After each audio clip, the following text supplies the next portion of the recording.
Hey guys, PrinceofMacedon here. Gonna do a replay commentary for Medieval 2 Total War, and this was originally supposed to be a free-for-all on scored resolution. Unfortunately, the other guy that was in the game decided to leave, so it was just me and Antiochus III playing a 1 versus 1 on free-for-all settings. So the battle won't end until all of the units are off the field, but it's okay. It's not too long of a battle. But anyways, I'll be commanding France, and Antiochus III will be using my favorites, the Byzantines. And this will be fought on in the High Age time period. Usually I play in early, but for this one I went High Age. Oh hi, Flemish pikemen. I got 2 of these guys, and I've got 4 of these dismounted chivalric knights, and 6 units of cav. They consist of noble knights and chivalric knights mounted. So the rules that I set were max 6 cav, no elephants, and no artillery.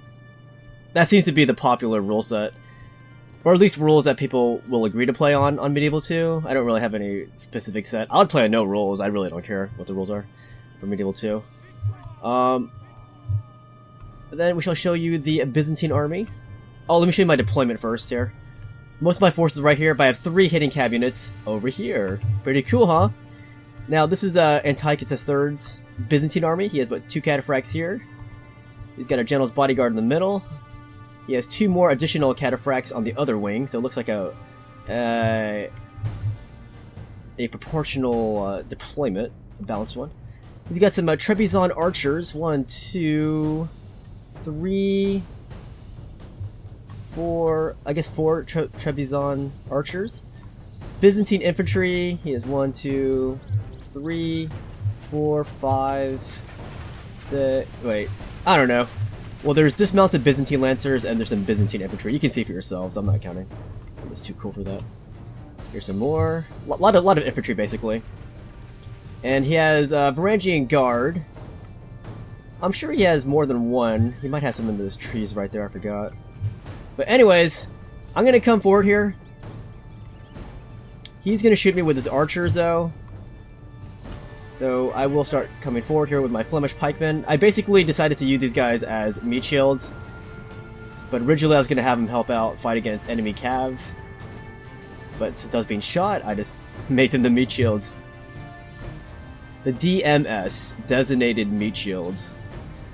If I needed to, which I'm gonna do, I'm gonna swing them over to either cav wing to help out my cav against the cataphracts. So, still being shot at. These guys are having a conversation with each other. We're gonna come forward even more, though. Losing a lot of guys. These guys don't have any shields. They're pretty unprotected against the missile fire, to be honest. Although back in the day, the Macedonian pikes, they could actually swat down missiles by swinging their sticks up in the air. Alright, so, gonna send up my dismounted chivalric knights down the middle, and gonna send my cav on the right wing crashing towards his cataphracts here. He's gonna countercharge here. You see I have a slight hill advantage too. That's what he gets for deploying over here though. He's gonna send his general in too, his general's bodyguard. And I've got my dismounted chivalric knights. They're gonna just ignore these Trebizond archers who have been shooting at my Flemish pikes. And I'm going to swing my pikes towards my cav fight over here. And this guy does not see my cav, so I'm going to come out of the trees and ambush his cataphracts. Surprise, surprise! Although that was the weakest surprise attack I've ever seen in my life. They came out in slow motion. I mean, I still got the drop on them, but it didn't really do too much. These guys have only lost, what, 3, 4, 5 horses?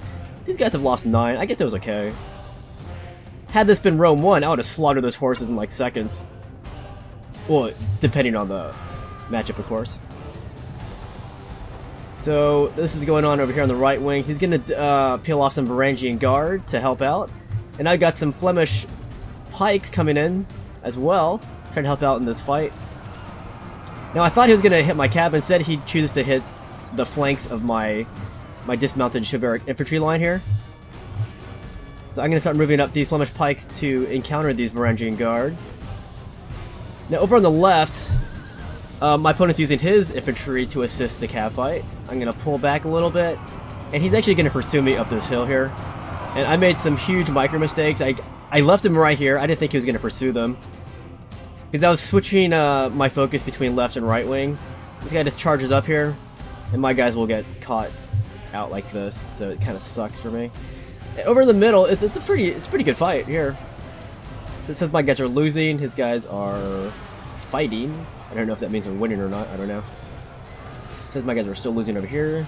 Victory is almost imminent for these guys, though. Now, over on the right wing, I have obliterated his cav on this side for the most part, and that freed up a lot of my cav here to launch some rear charges, but a lot of my cav is severely depleted. This one is down to 6 horses. This one is down to 21. That's not as bad, but it's still not great. So we're going to get a mediocre charge onto the backs of these Varangian Guard. Our Lord have mercy. We have lost, and that's where I lost my general. It kind of sucks, but not really. I mean, if my guys mass routed, then that would have sucked, but the fact is my guys didn't mass route. They have lost half their men. Alright, so I peel off an extra unit of horses here. I'm gonna get a downhill charge on these dismounted Byzantine Lancers. I took out quite a bit there, look at that. About 25 men in that charge. And his cataphracts are still getting eaten up over here by my noble knights.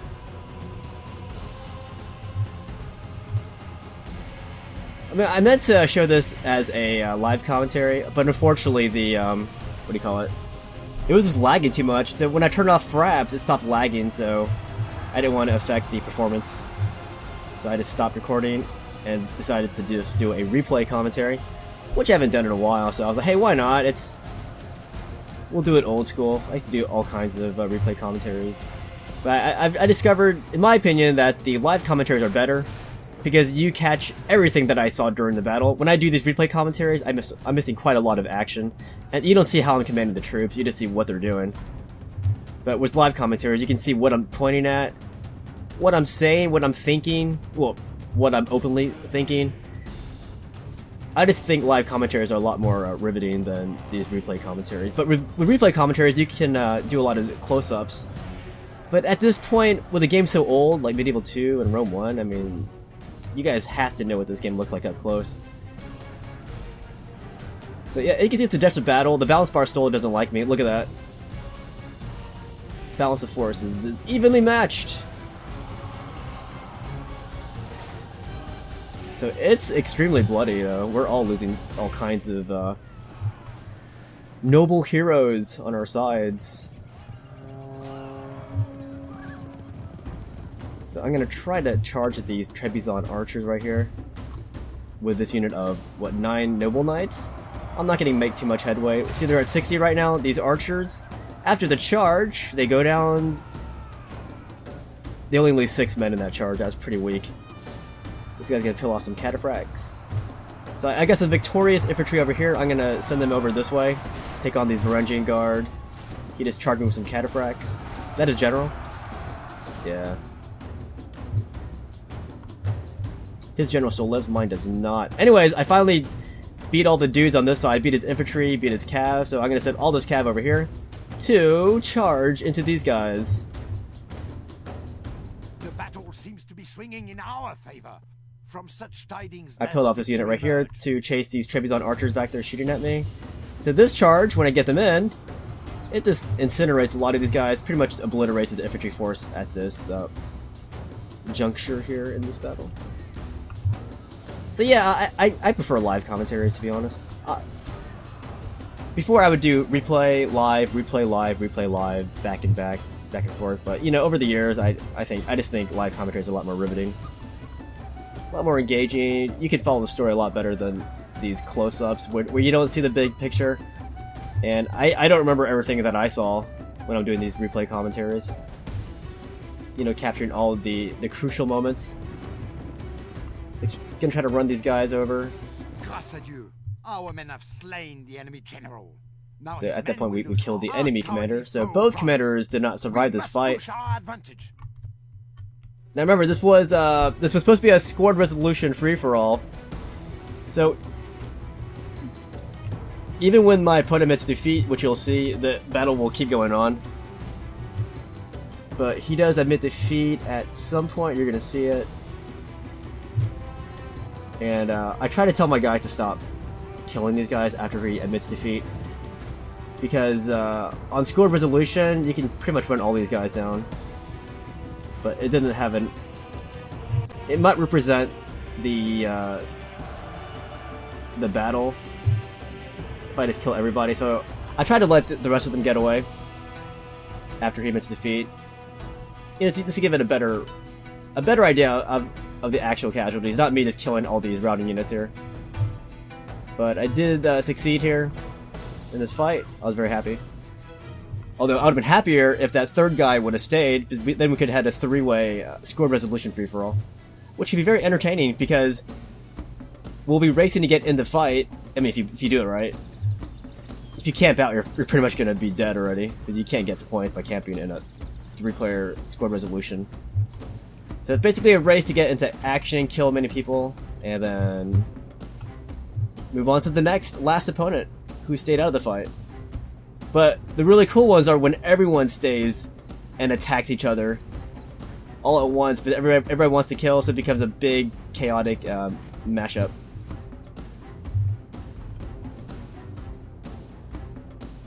So I told these guys not to pursue them. These guys over here. Alright, I think we can fast forward this a little bit here. We are Because I told them not to victorious. pursue. Our soldiers have fought and died. So here are the stats here.